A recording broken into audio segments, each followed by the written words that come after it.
Hey Slayers, and welcome to the fighting game that might actually be better than Virtua Fighter 2. I know. It's Soul Calibur for the Sega Dreamcast, released by Namco, and I forgot what year. But I played this game, and there's 10 whole characters, which is a good selection. But I played this game, and I was hooked. I couldn't stop. The matches are fast-paced. The gameplay is fun and frantic. I couldn't stop playing. Literally, I got addicted to this game so much. Like, I was supposed to do a Sega Genesis game today, but I ended up trying out Soul Calibur for the Dreamcast, and I just couldn't stop. Sorry for the little audio cut there, but yeah, I couldn't stop, like, honestly. Now, as you can see, I'm playing as the guy with the big axe, and I didn't even memorize the character's name. The gameplay is just so good, I couldn't even, it's like, I was having so much fun playing this game, that today was my first ever time trying the Soul Calibur series, and I know there's multiple, and I know this game later did get a port to the PS2, and the GameCube, and the Xbox, but it was out on Dreamcast first, and this was an arcade title eventually, and man, from looking at the arcade and then looking at the Dreamcast is basically arcade perfect for all you arcade perfect enthusiasts out there. I never really cared about if the game was arcade perfect. Mostly, I always just cared about is if it...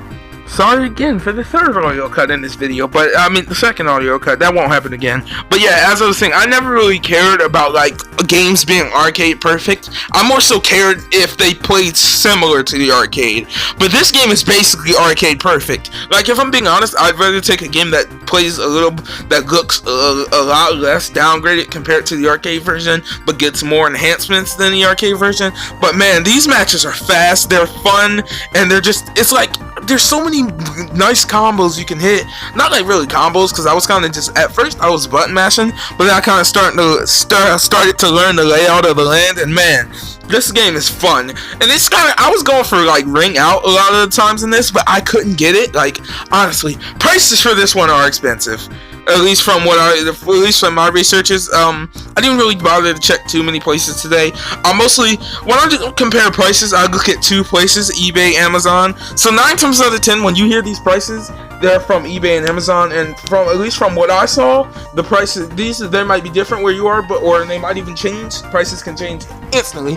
But from what I saw at the time I looked, the game was pretty expensive across both platforms. Well, I'm sure you can get it for cheap, but man, this game is fun, and it's available on a variety of other consoles. I think I know there's a PS2 port, and I know for sure there's a GameCube port, and the GameCube port has an exclusive character, Link, but we don't care about that port today. Today we care about only the Sega Dreamcast port, and it is amazing. The music is amazing. The gameplay is amazing. The graphics, amazing. Like, honestly, this is some peak Dreamcast graphics here, and I had no performance issues in this at all.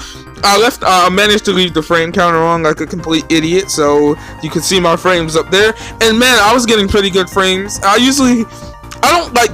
try to turn the frame counter off for videos, and I leave it on for when I do my normal play, just because I like to see how the game plays. Like, it's like the game runs perfectly. Like, honestly, it ran at a steady 60 frames a second. It would dip occasionally, but that's a performance on the emulator, and it's not like any of us are going to be emulating this or anything, but that's just how like performance ran on an emulator.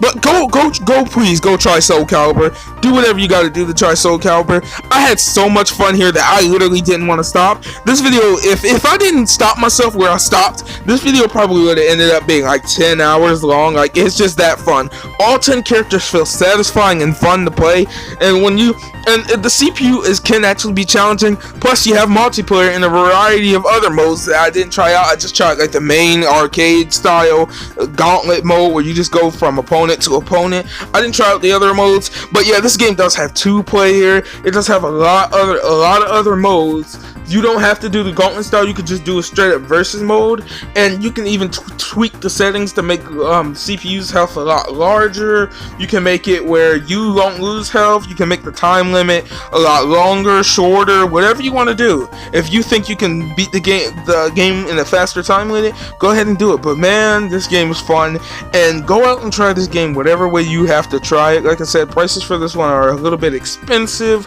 so I don't really recommend you go and buy it, but I'm not gonna say that openly.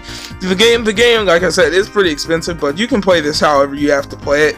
Like, honestly, the game is just that fun. It's just so, and I don't know how any of the versions to play, but I definitely recommend. I always felt like the Dreamcast controller was really good for arcade like type style fighting games.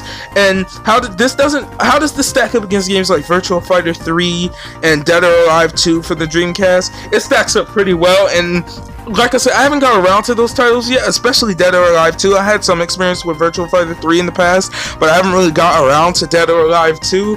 But from right now, this is really, I'm gonna do a video. My next video is probably gonna be on Virtua Fighter for the Dreamcast. But like for right now, this game stacks up pretty close. Like, this game is pretty darn good. Like, honestly, I'm telling you, if you play this game, you will get addicted within seconds. Go try this game. I guarantee you will be totally addicted to this game in seconds. I straight up rate this game a 10 out of 10. But I mean, like, in all honesty, Soul Calibur, yeah, 10 out of 10 for the Sega Dreamcast. Go out and try this. I'm titling this video, I don't know what I'm going to title this video, Namco's, the virtual, oh yeah, I got ring out here, yeah, which is kind of embarrassing. I kind of hate getting ring out, it's kind of embarrassing, but this game is, Namco did a bang up job here. The content is good, you get a nice couple, you get a good amount of modes, you know, the fighting's, like I said, satisfying, and there's a nice number of characters, 10 to be exact. But in all, 10 out of 10 for Soul Calibur. That's gonna do it for this video.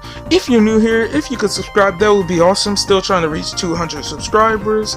I've been the world's coolest Sega enthusiast, Sega Slayer 64. And until next time, have a good one, Slayers.